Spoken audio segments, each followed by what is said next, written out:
Hi, everyone. Sorry I cannot be with you live. I'm based in Houston, and it's the presentation is 2 a.m. my time.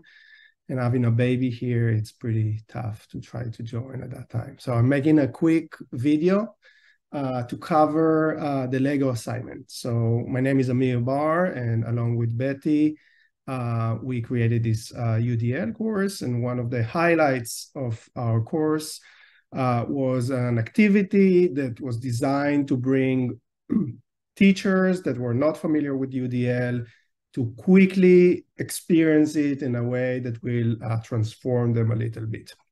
So we created a hands-on activity that it's involving Lego, and everyone really likes Lego, so that was like a nice thing to do. And I'm gonna go over with you on exactly what we did, and I think it's something that can be easily duplicated if that's something you might consider in doing yourself. So let me share some slides and we get going. Okay, so our activity was designed to be something that can be done quickly, maybe an hour and a half in a classroom, and bring teachers to quickly get like an experience with UDL. You know, there's a lot of theories, and sometimes everything goes above the head, kind of like, okay, here's another theory, and we wanted for them to get an experience. So UDL has three concepts, three principles. One is providing multiple ways of representation. The other one is multiple means of actions and expression. And the third one is engagement. These are kind of, they sound simple, but each one of them can go deep. And we wanted to focus on the first principle because it's kind of like the easiest one to kind of learn. And once you've done that, it's easier to move forward. So to kind of simplify to something that can be practiced quickly, we selected the concept of like building a Lego model. And this is something that I think everyone in the world is pretty much familiar with it, as a personal experience with it as a child, maybe even as an adult. And that's a good starting point because you don't want to bring something that is too new. So basically what we told the teachers in our class, I call them teachers, but there are students because it's a college for teachers. And we said, okay, you all build a Lego model in your life, and we want you to take that specific model. And this motorcycle you see here, I bought it on eBay, and we gave a motorcycle for each group. And we said UDL will be to explain how to build that model in multiple ways. So we all familiar with the Lego instructions, right, on how to build a model. And that's one way to do it. And if we think about it quickly, Lego is being sold, I think, probably in almost any country in the world. And, you know, there's definitely different languages. And they were pretty brilliant by saying, we're going to create instructions for kids to build Lego models, you know, with no language, so it doesn't matter where you are. It's not like you're gonna need to be in a specific language. You can just see the instruction.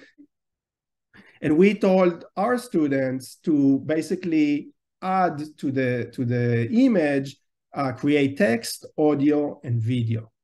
And that's really you know, like a good example. For example, in the audio, we told them, imagine that the child that is about to build this Lego piece is blind, okay? And you want to give them the right instructions so they can have the experience of building a Lego model and be satisfied with completing it.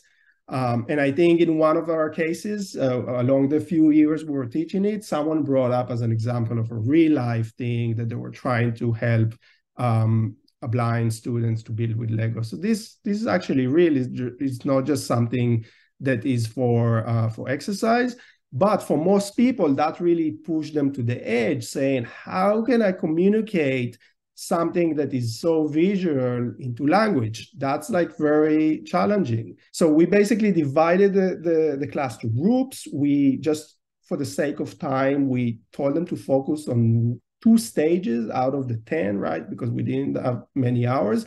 And we said, okay, we want you to write a text that will explain how to do your stages. We want you to create that audio for potentially a blind person. We want you to kind of copy what Lego is doing with their instructions, with pictures and, annotate them, but again, with no words. And then we want you to be making a video on how you do it. And here you can be creative using animation. You can use music, whatever you want. And we gave them like a little piece of paper with instructions.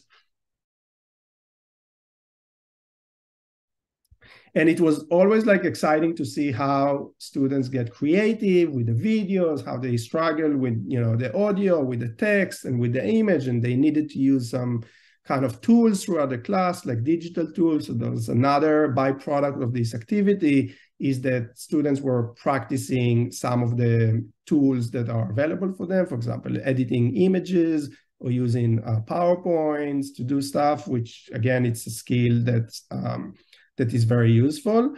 And we add more like specific instructions on how to submit it to us. And we even make this little app with instructions. And I think in general, there is always not enough time to do everything. And the products are not necessarily that good for the activity. But I can say one thing for sure, at the end of that hour and a half, I think all the students understood the notion of presenting the same content in multiple ways. So to summarize here, I would say if you're in a position that you are trying to adopt UDL and you might be in a position that you want to teach your students or teach anyone else, I think our approach of doing this activity with Lego, I would think it's pretty efficient in how you can give that hands-on experience for someone and get them to experience UDL quickly.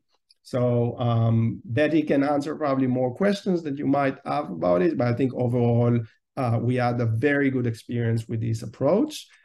We even wrote a chapter about it in the following book. So if you have access to any university library, you can probably check out this book and find our chapter. And we, over 15 pages, we wrote the step-by-step instructions how to do it. So it's really the recipe for you to go and mimic what we've done. And we use that Lego model, but any model will work for that. So I hope I didn't speak for too long and I left enough time for Betty to finish the presentation. Thank you for listening, and I hope you gain some value from this session. Bye-bye.